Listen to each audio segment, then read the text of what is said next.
Miracle May. I want us to go for a minute or two over to Ruth chapter 2, verse 1. It said, "Now there was a relative of Naomi's husband, a man of great wealth." All the ladies said, "I'm listening." Come on, say it at home. I'm listening. Naomi's husband, I heard one girl say, "I'm listening."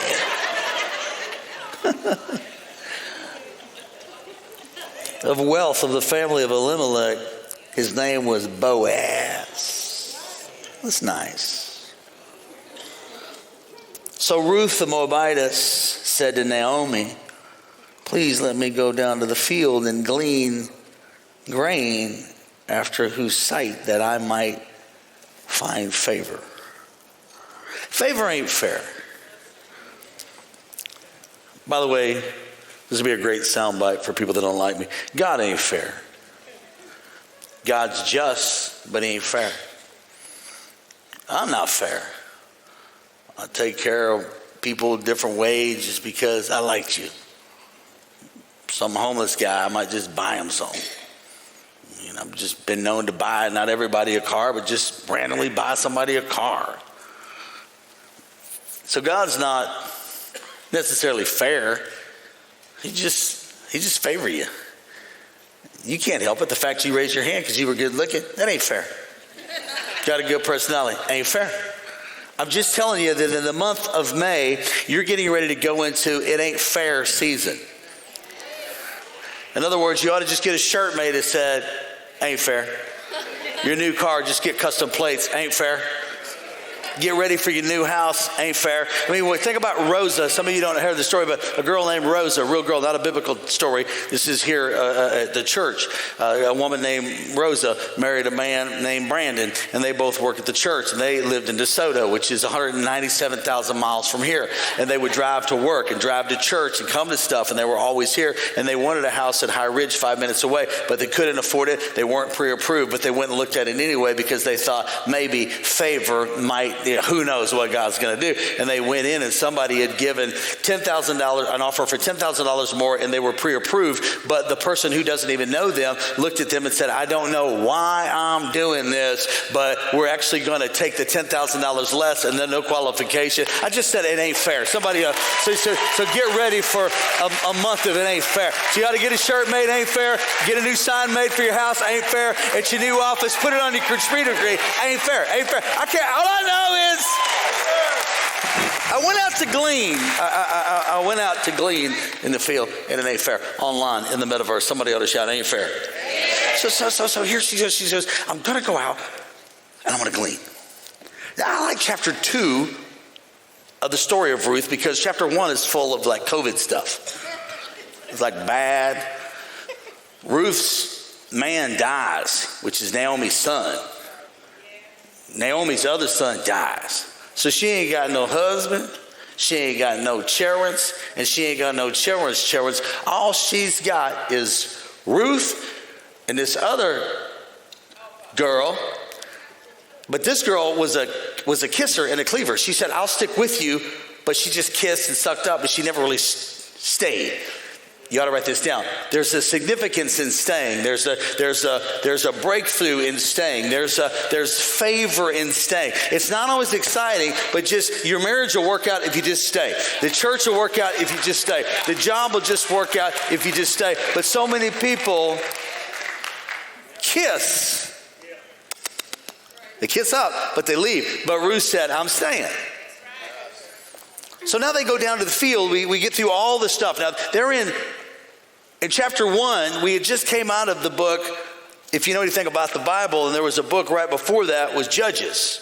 And in Judges, I think it might be chapter 17, it comes up and it said that there was famine in the land, there was incest, there was insane things, and it said that there was no king, and every man did what was right in his own sight. Everyone did what was right in his own sight. Does that sound like America right now? I ask you a question. Does that sound like America? Ain't that America? Home on the free. This is it right here. Every man did what was right in his sight. So now we go into the book of Ruth. And so Ruth is now coming out of all that mess and all that war and all that trouble. And everybody was doing what everybody wanted to do. And now the war hits and gets rid of her husband, which it's a whole mess. But then chapter 2, which by the way, May is chapter 2. You're entering into 5 years of grace and favor. And there's something about certain months that God just decides May's your month. How many of y'all's birthday is in May? Raise your hand if your birthday's in May. Happy birthday to you. Let's all sing happy birthday to everybody around the world. Come on. Happy birthday to you. Sing it again. Happy birthday. That's beautiful. Look at you. Dear whoever you are, big ending, happy birthday to you. So you're born in May, but now it's kind of everybody's birthday. Because everybody gets to grab and go, hey, Miracle May is my month. I'm expecting the supernatural to hit. I'm expecting to reap in a field that I didn't even plant in. Because check this out. So now Ruth goes to the field. They're starving. When they go to the field, everybody's been working all day and they're gleaning and they've got all this stuff and it's piled up, but she's just kind of like a homeless person. She's going in and she's just getting the leftovers. That's where some of you have been. Just getting paycheck to paycheck. Just enough. I hope he asks me out. Whatever it is, I hope I get the job. And so then all of a sudden now, Boaz, the owner, he sees all these people, but he sees this girl, Ruth, who is much like yourself. She was good looking. She was smart. She was attractive. And he said, that's where that song came from. Who's that lady? That actually came from the Isley Brothers, which is good because they tied to the church. That's how you got that seat. Who's that lady? Notice that he says to her, get this right now. He says to the people that were gleaning in the field, he said, I don't know who she is, but drop extra grain, big chunks and piles of grain. So she's going to stumble. Some of y'all see what I'm saying? She's going to stumble into something that she didn't work for. And they're like, but we worked all day. We toiled all day. But she said, favor ain't fair. She's just like, my gosh, what in the world's going on? And she goes home and she has piles and piles. She's got bags of grain. And Naomi says, girl, what did you do? She said, I don't know. I was just gleaning. And I came on a mother load. And then when I came up on another mother load. And then it was May 1st. And then Roe versus Wade changed. And then on May 3rd, my boss came in and gave me a raise. And then on May 5, on the 5th day, somebody ought to shout amen. I'm expecting on May 5th a devil to... Y'all ain't grabbing what I'm saying right now. I'm saying, ain't fair. Get a tattoo. Ain't fair. Ain't fair. Ain't fair. Ain't fair. Somebody else shout it ain't fair. It ain't fair. Look at your neighbor and say, you're so pretty. It ain't fair. It ain't fair. So check this out. So now she's gleaning all this stuff, and Boaz says, who's the girl over in the dark? Who's the girl that nobody's heard of? See, you don't know it, but God is working on somebody with favor to be talking about you in a room that you don't even know he's talking about you in a room. And God's about to elevate. God's about to take you from the bottom to the top. He's going to take you from the back to the front. Somebody ought to shout, Miracle May, Miracle May, Miracle May, Miracle May. You don't know what they're talking about. But behind the room, somebody's going to leak it that we done stopped abortion. Let hell go unnoticed tonight. It has been leaked. Debts are going to be canceled. Marriages are going to be healed. Miracle May, Miracle May, Miracle May, Miracle May, Miracle May. My God, I'm preaching right now. So she's gathering all this stuff. She went in on Monday, broke, and by Friday, she owns half the field. It ain't fair. All the other people gathering, all the other people working, all of a sudden, here comes Ruth. Now, here's the important part. This is where groups come in. Groups are getting ready to start in a few days. If you're not in the group, it's not good. There's a men's group that I'm a part of, and we just had a group meeting before this meeting. I'm getting ready to be there in Royal Palm. Austin will tell you at the end. I forget when they're doing their breakfast. I'm going to be a part of that. But you need to get in a group, because show me your friends.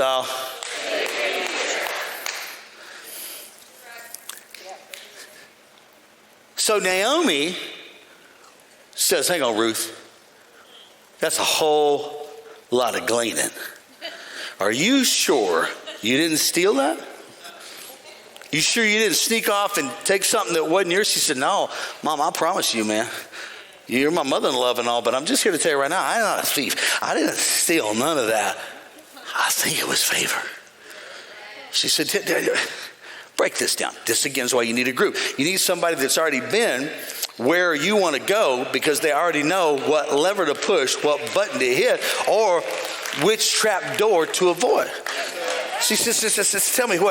She said, well, there was somebody did tell me that, hey, that's the owner over there, Boaz. She said, Boaz? That actually happens to be a distant relative of mine. Hang on a minute. Notice how when you're at the right place at the right time, God will give you divine connections, and then the person that's with you can speak into you. I know them. Oftentimes you've heard, it's not what you know, it's guess who you know. Jesus. I say his name again, Jesus. It ain't what you know, it's who you know. Okay. So she says, here's what you do tomorrow. Tomorrow,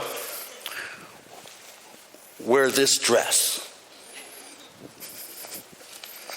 Wear these Spanx. Somebody come on. Put these eyelashes on.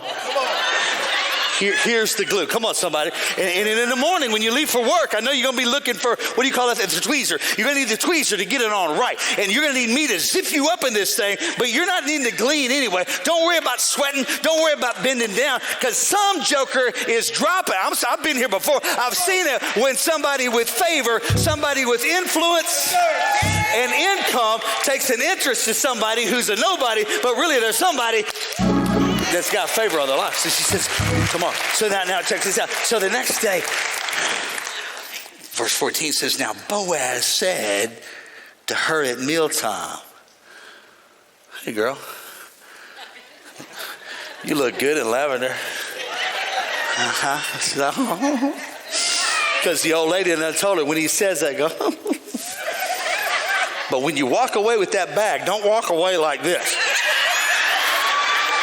Come on, somebody ought to help me right now, right there. You walking away like this.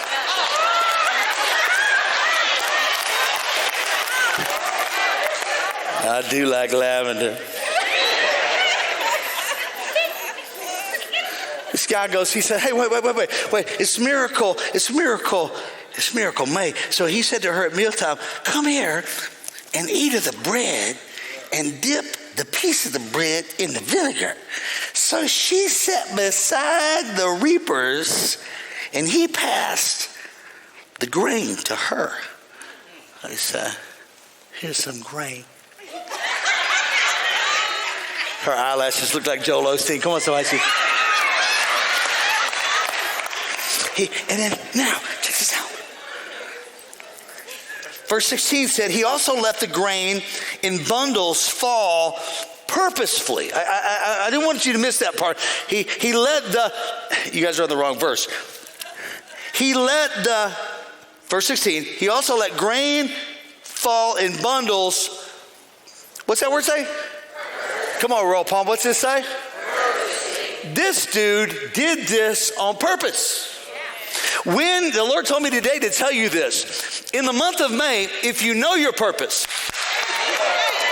God's going to leave you big bundles, massive loads of miracle manna on purpose if you know your purpose. Now, if you don't know your purpose, you're stealing the money. If you don't know your purpose, you don't know how to giggle and wiggle. If you hadn't been formally trained, then you're just wandering around thinking the economy's bad and gas is high. But you said, I met Boaz.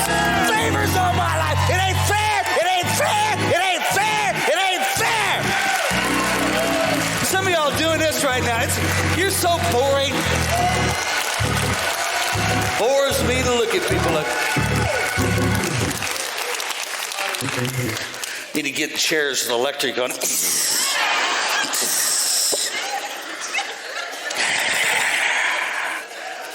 So he told them, he said, hey, let bundles fall on purpose.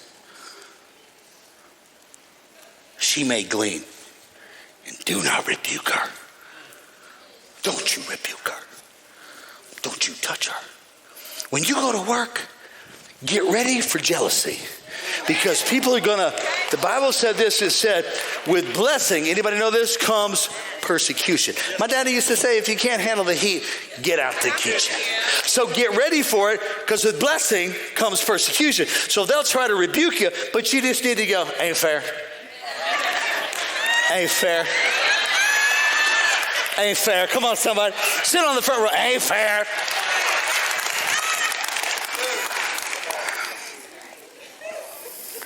Verse 18 says, then she took it up and she went into the city with her mother-in-law. And this is where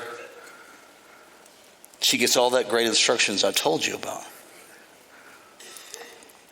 Instructions are important. And hear me yelling. If you don't go to church, you won't get instruction.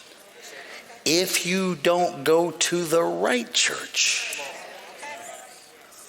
I like churches that sing songs and say, Holy Ghost. I like the Holy Ghost. I like churches that give words of knowledge, talk in tongues, cast out devils, take up any deadly thing and not hurt them. That's the kind of church I want to be a part of. So go to church, get your instructions. She gets the instructions. And for the sake of time only, let's go to chapter 3.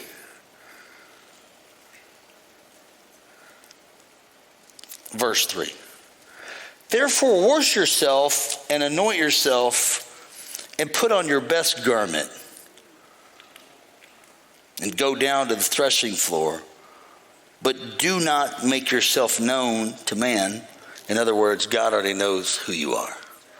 We saw this with King David. His own daddy said, he got daddy issues. Daddy didn't even call him, but his father called him.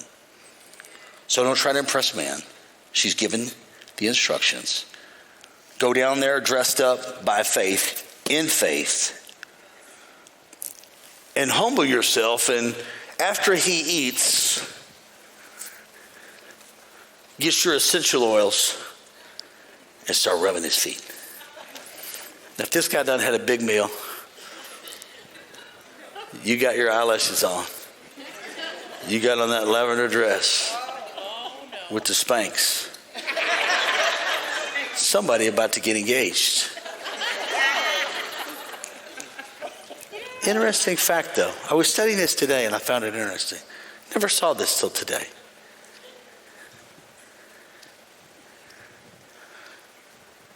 He wants to get with her. She wants to get with him. And he's a man of integrity because he says, I can't do this yet. I got to go to the city gate because it's not my turn. I own this part of the field, but I don't own that part of the field, and it's not my turn to get a girl. It's so-and-so's turn. In the natural, you would say, she likes me. I like her. I like lavender. I like her lashes, even though she did have a mirror and the one hanging halfway down. But I can deal with that. Guys don't know nothing about this, but I got 2 daughters and a wife. And I try to get her to ride motorcycles with me, and they just ride like this. I say, look at that ocean. Look at that tree. They said, I can't. I said, why? My eyelashes blow off my head. But when they get off that bike, I'm like, woo! Look at that. All the ladies said amen to this. And guys, you don't know what it's like to do what they do to look that good. There's a lot of work goes into this.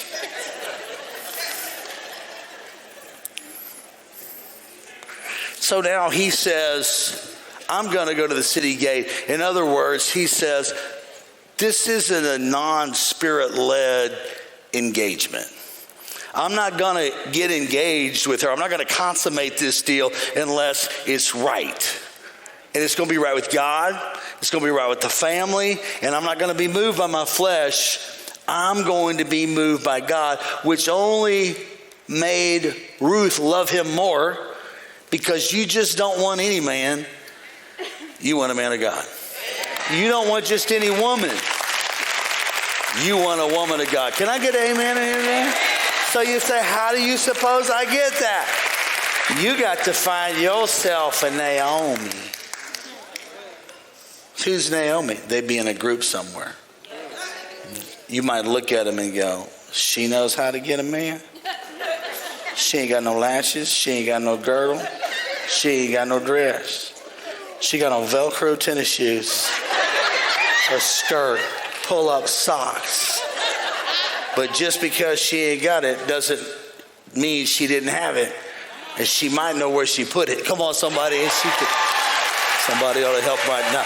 She could bring something out to the closet and say, hey, if you start praying in tongues, if you start going to church, if you start reading, here, read this, and read a little bit of this, put a little bit of this on, and it won't be long till you'll say, it's a miracle. It's a miracle made. The man is about to hit. Money's about to flow. Somebody ought to give God praise today. Come on, Royal Palm. I'm going to be there Saturday night. You get ready Saturday night, you better be there. Yeah.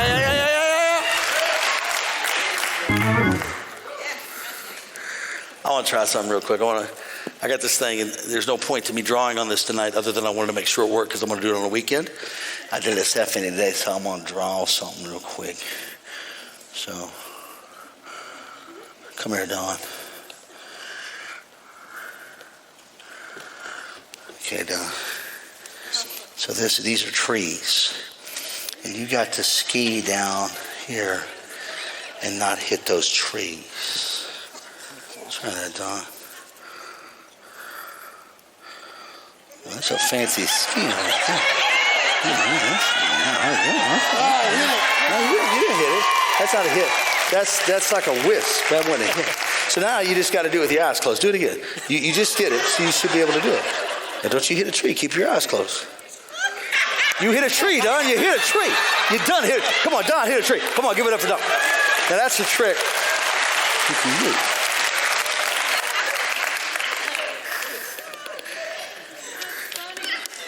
I obviously knew something Don didn't know. You don't close your eyes on that trick. Some of y'all go home tonight and you'll be like, come here, Bob. Hit a trick. There's people in your life that know stuff you don't know. Now, favor, I want to do it again just because it feels so good.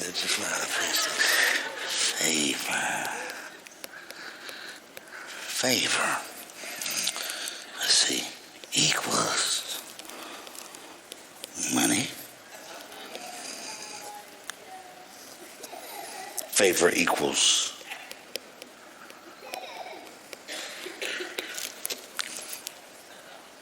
favor ain't fair. So favor, this little thing called favor, what is favor? Favor is God's unmerited favor. Favor is saying, I'm going to drop grain where you didn't even expect it. Where you didn't even expect it. I'm going to say it 2 more times. Favor is, I'm going to do a miracle that you didn't even expect. Now, here's the cool part. If you start doing stuff like this, which is hanging around crazy people like me, and the people in your small group, you start expecting more. You're like, I read somewhere that Ephesians 3:20 said he's able to do all this grain. He's able. I kind of thought there might be. I wouldn't be toiling all day with the other girls. I knew that it's expected. I've become familiar that God's going to do stuff for me that he didn't do for other people. When they go to work and 1,000 days of labor, it just goes away with 1 day of favor, and it just ain't fair. And so you start expecting it. Somebody's at Royal Palm campus tonight. And these business people at our church, they had said that they were going to do something really cool for the church. It was really cool, the thing that they were going to do with the church. But then they had sent out a bid to get a job. particular job. They're contractors. And they said, we sent out a bid, but we didn't think we'd get it. But we've been tithing. We've been sowing. They're at church on Sunday morning. They're at church tonight. And so the contract that they were bidding on was $100 million. Well, come May 1st, yesterday they told Gabe and Austin, you won't believe this, but we got the $100 million deal with his $25 million profit.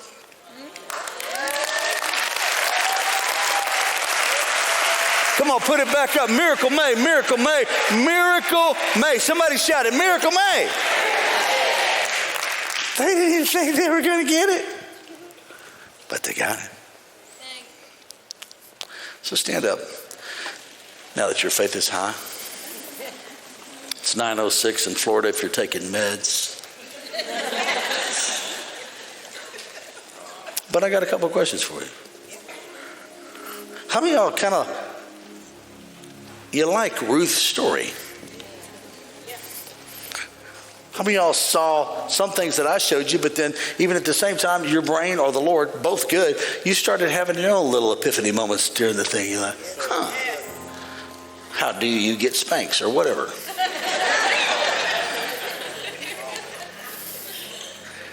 You got to get your hopes up. And the devil will tell you, it can't happen now. Not with this economy. God, here's what I know about the Lord. Brandon said something cool today in our meeting, Pastor Brandon. Pastor Brandon was saying something. Where's Weddle? Weddle's probably in the back room. Come here, Weddle, real quick. And come here, Brandon, just real fast. And it'll take you a while. Whoever gets here first, probably the guy eligible for advancement. Yeah. So Weddle was kind of born here, he at the church, and so he's got a heart for the house, and he loves the house, but he's super smart. So he was telling me today, he was telling his team, I listen to Weddle a lot because he said something to the effect of, I thought Pastor David said this, this, and this, and I told Brian Weddle, and Weddle said, that might have been what he said, but that's not what he means, because I know David Crank, and he wouldn't say that. So he said, I'm going to go back to PD for clarity. He's smart. But his point was to his team, he said, you need to, until you get to know PD, if you're a new employee, you need to find out what other people know, because you'll kind of know, that's not what he wouldn't say that. He doesn't think that way. Because I'm the type of guy all these cords got to be taped. These lights got to be right. The haze has to be right. The camera has to be right. Everything has to be right, because I don't do stuff not right. If it's not right, we're not going to do it, because we just do what's right because it's right. We do it right to the best of our ability. And so I see, unfortunately, everything. Fortunately, I see everything. Unfortunately, I see everything. So I can go into a Taco Bell and go, bad management. It's on. I can't shut it off. So he is adapting to getting to know me, and he's doing a terrific job. But here's my point. I said that to say my boss, God, I know him really well. I know what he's going to say without even asking him. Somebody can say, you think you ought to? I go, I can tell you right now, if I go talk to him, he's going to say no to that. You can't live with her and ask God to bless it, and y'all ain't married. It's called fornicate. It just ain't going to work. I got quiet. I should have said it.